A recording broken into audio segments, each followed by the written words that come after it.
Assalamualaikum warahmatullahi wabarakatuh. Perkenalkan, nama saya Muhammad Muafiq. Pada video kali ini saya akan menjelaskan tentang filsafat ketuhanan dalam Islam. Mungkin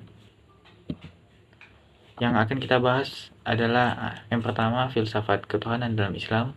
Yang kedua, siapakah Tuhan itu? Yang ketiga, sejarah pemikiran manusia tentang Tuhan.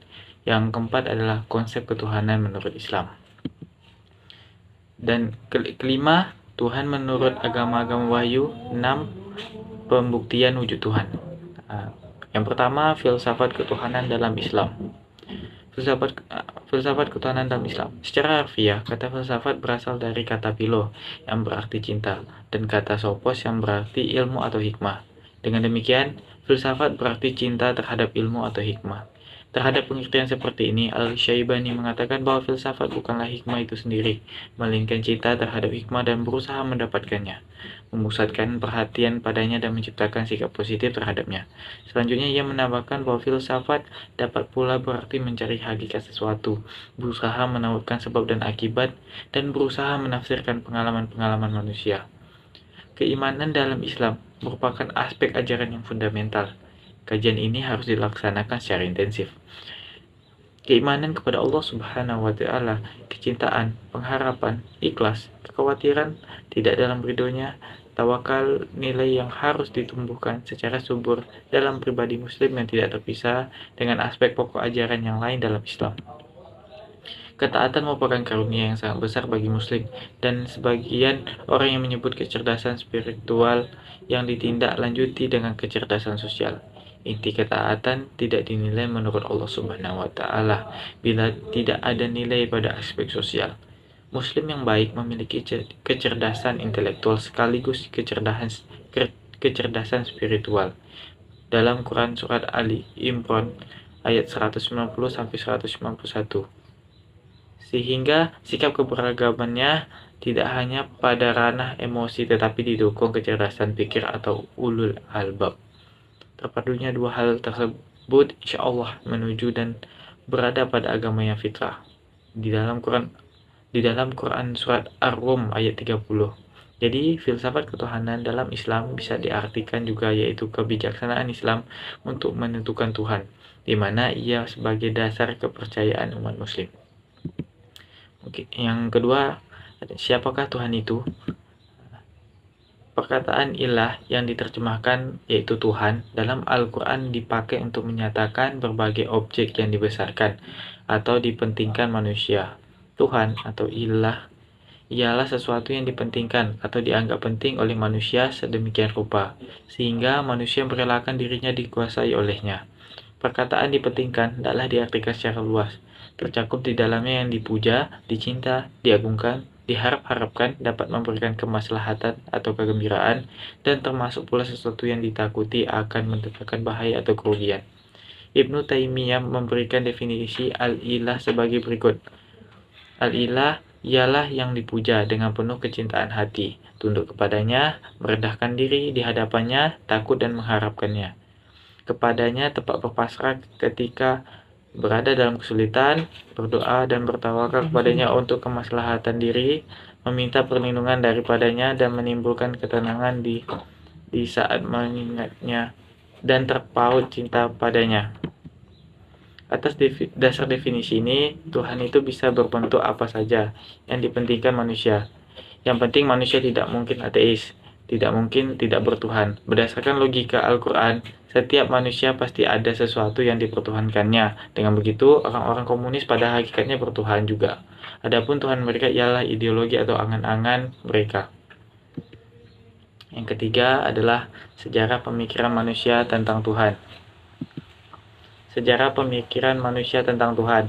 Yang dimaksud dengan konsep ketuhanan menurut pemikiran manusia adalah hasil pemikiran tentang Tuhan, baik melalui pengalaman lahiriah maupun batiniah, dalam penelitian rasional, maupun pengalaman batin.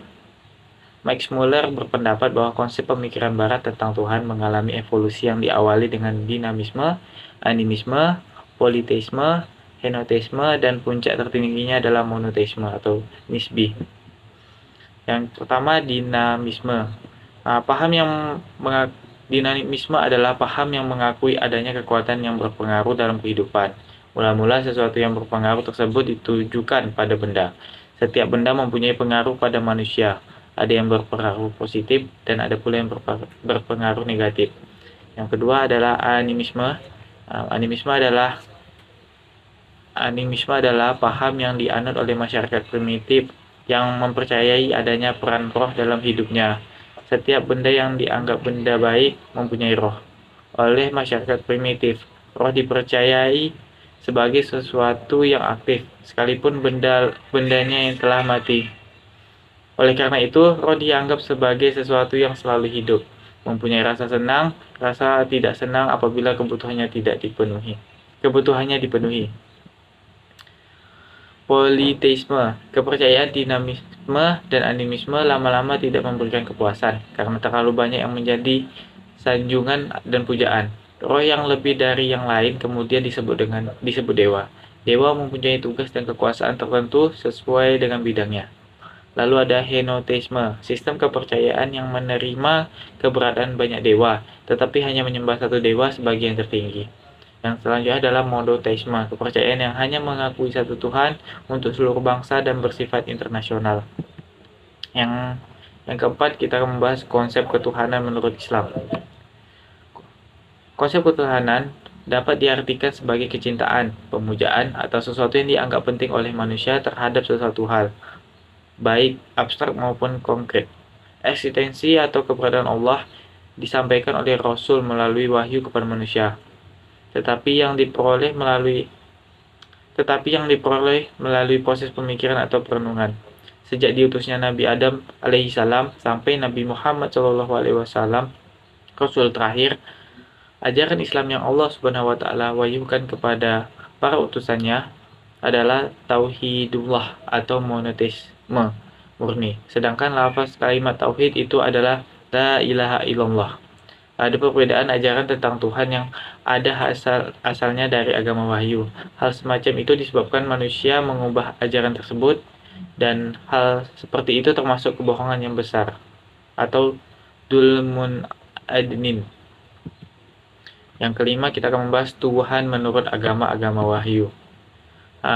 Pengkajian manusia tentang Tuhan yang hanya didasarkan atas pengamatan dan pengalaman serta pemikiran manusia tidak akan pernah benar, sebab Tuhan merupakan sesuatu yang gaib, sehingga informasi tentang Tuhan yang hanya berasal dari manusia, biarpun dinyatakan sebagai hasil renungan maupun pemikiran rasional, tidak akan benar. Manusia bahwa sebenarnya tidak ada perbedaan konsep tentang ajaran ketuhanan sejak zaman dahulu hingga sekarang. Melalui rasul-rasulnya, Allah memperkenalkan dirinya melalui ajarannya, yang dibawa para rasul, Adam sebagai rasul pertama dan Muhammad sebagai yang terakhir. Jika terjadi perbedaan ajaran tentang ketuhanan di antaranya agama-agama adalah karena perbuatan manusia. Ajaran yang tidak sama dengan konsep ajaran aslinya merupakan manipulasi dan kebohongan manusia yang teramat besar. Tuhan yang hak dalam konsep Al-Quran adalah Allah. Hal ini dinyatakan antara lain dalam surat Ali Imran ayat 62, surat Syak ayat 35 dan 65, surat Muhammad ayat 19. Dalam Al-Quran diberitahukan pula bahwa ajaran tentang Tuhan yang diberikan kepada Nabi sebelum Muhammad adalah Tuhan Allah juga. Menurut informasi Al-Quran, sebutan yang benar bagi Tuhan yang benar-benar Tuhan adalah sebutan Allah. Dan kemahaesaan Allah tidak melalui teori evolusi, melainkan melalui wahyu yang datang dari Allah. Keesaan Allah adalah mutlak. Ia tidak dapat didampingi atau disejajarkan dengan yang lain. Konsepsi kalimat la ilaha illallah yang bersumber dari Al-Quran memberi petunjuk bahwa manusia mempunyai kecenderungan untuk mencari Tuhan yang selain Allah, dan hal itu akan kelihatan dalam sikap dan praktik menjalani kehidupan. Yang keenam adalah pembuktian wujud Tuhan. Metode yang pertama yang digunakan adalah metode pembuktian ilmiah. Tantangan zaman modern terhadap agama terletak dalam masalah metode pembuktian. Metode ini mengenal hakikat melalui percobaan dan pengamatan. Sedangkan akidah agama berhubungan dengan alam di luar indera, yang tidak mungkin dilakukan percobaan, atau agama didasarkan pada analogi dan induksi. Hal inilah yang menyebabkan menurut metode ini agama batal, sebab agama tidak mempunyai landasan ilmiah. Yang kedua adalah keberadaan alam membuktikan adanya Tuhan. Jika percaya tentang eksistensi alam, maka secara logika harus mempercayai tentang adanya penciptaan alam. Pernyataan yang menyatakan percaya adanya makhluk tetapi menolak adanya khalik adalah suatu pernyataan yang tidak benar. Belum pernah diketahui adanya sesuatu yang berasal dari tidak ada tanpa diciptakan. Segala sesuatu bagaimanapun ukurannya pasti ada penyebabnya. Yang ketiga, pembuktian adanya Tuhan dengan pendekatan fisika. Bertitik tolak dari kenyataan bahwa proses kerja kimia dan fisika di alam terus berlangsung, serta kehidupan tetap berjalan. Hal itu membuktikan secara pasti bahwa alam bukan bersifat azali. Seandainya alam ini azali, maka sejak dulu alam sudah kehilangan energinya sesuai dengan hukum tersebut dan tidak akan ada lagi kehidupan di alam ini. Oleh karena itu, pasti ada yang menciptakan alam, yaitu Tuhan. Yang keempat, pembuktian adanya Tuhan dengan pendekatan astronomi. Logika manusia dengan memperhatikan sistem yang luar biasa dan organisasi yang teliti akan berkesimpulan bahwa mustahil semuanya ini terjadi dengan sendirinya. Bahkan akan menyimpulkan bahwa di balik semuanya itu ada kekuatan maha besar yang membuat dan mengendalikan sistem yang luar biasa tersebut. Kekuatan maha besar tersebut adalah Tuhan.